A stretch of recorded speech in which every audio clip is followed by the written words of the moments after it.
Welcome back. Right now, the nation's capital is gearing up for the U.S. Army's 250th anniversary parade that's happening tomorrow. The parade honors our country's oldest military branch, and this year it falls on President Trump's birthday and Flag Day. Joining us this morning to talk about the local celebrations is Brigadier General Diane Dunn with the Maine Army National Guard. Thank you so much for joining us, and thank you for your service. Good morning, and thank you for having us. Of course. So what is the Maine Army National Guard doing to celebrate the Army's 250th birthday? Well, specifically here in Maine, we're joining with our partners in the city of Augusta.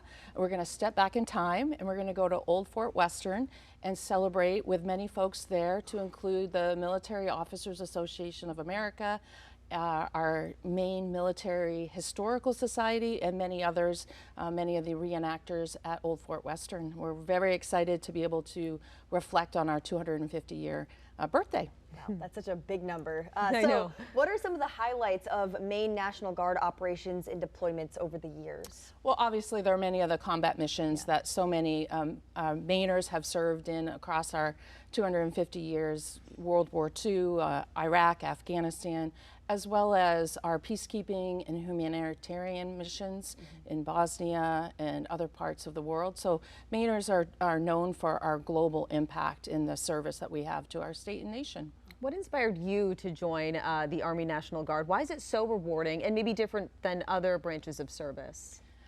Well, I joined ROTC, Army ROTC, in college, and so really the adventure and the opportunity to serve were the highlights, and continue to be the highlight for me personally.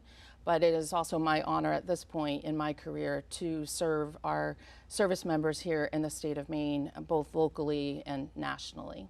What would you say you're the most proud of during your time serving in the Maine National Guard?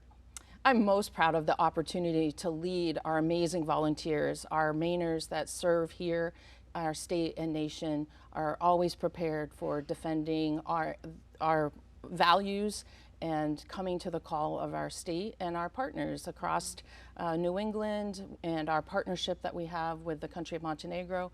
So being able to lead that force is just a true honor. So obviously you knew that the 250th anniversary was coming up, this big birthday. Can you talk about sort of the conversation? Were so many people just on board that, yes, this is a big deal and a lot of the community wants to be involved in celebrating? It has been, and there are many different pockets, and this is just one small group that is helping us celebrate, or we should say we're helping them celebrate. We understood that there was an opportunity to join forces with the Old Fort Western, and what an appropriate place to be celebrating a birthday and looking back on our history as we also look to the future for innovation and future service. Yeah, that's actually my next question. What does the future look like for the Maine Army National Guard? As we continue to modernize our force across all of our services, that's the one thing that we continue to look for opportunities here in the state of Maine. Not only do we have a long lineage of history and proud traditions of our different types of units that we have in Maine, but we also have to be completely prepared and ready for what the future holds. And so what does innovation bring, and what are the opportunities for the Maine National Guard in the future? And so we have a great team that is constantly looking at what those opportunities might be, and looking into the cyber world, and also recognizing what we can do to help with the workforce development here in Maine. We've got a lot of recent grads out there. Why would you encourage them to maybe consider joining this force? I believe that service to our state and nation is a privilege and an honor, and I would encourage anyone, high school, college, and even beyond, to consider serving. There are so many opportunities to serve our local communities, and that's what's unique about the National Guard.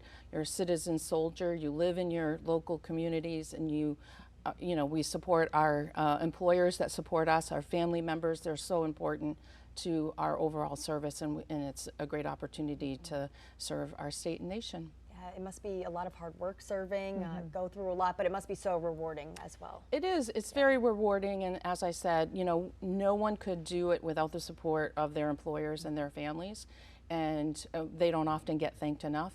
And so we look forward to encouraging our employers to come out and help cut the birthday cake and celebrate 250 great years. Amazing. And you just shared with us before we came on the air that your son is following in your footsteps. Yes, albeit no previous service in the Army in my family, but I am honored the fact that my son is serving, and the support that he has from his wife. And as a new dad, this will be his first summer to go off and do his annual training. So taking into consideration that that is not an easy task, and also continuing his civilian employment through that. So I get to understand it from multiple levels and appreciate every single volunteer that we have that chooses to serve our state and nation. Wow, powerful. Very powerful. Thank you so much for joining us today. We really Thank you appreciate so it. much. And thank you for your service Yes. again.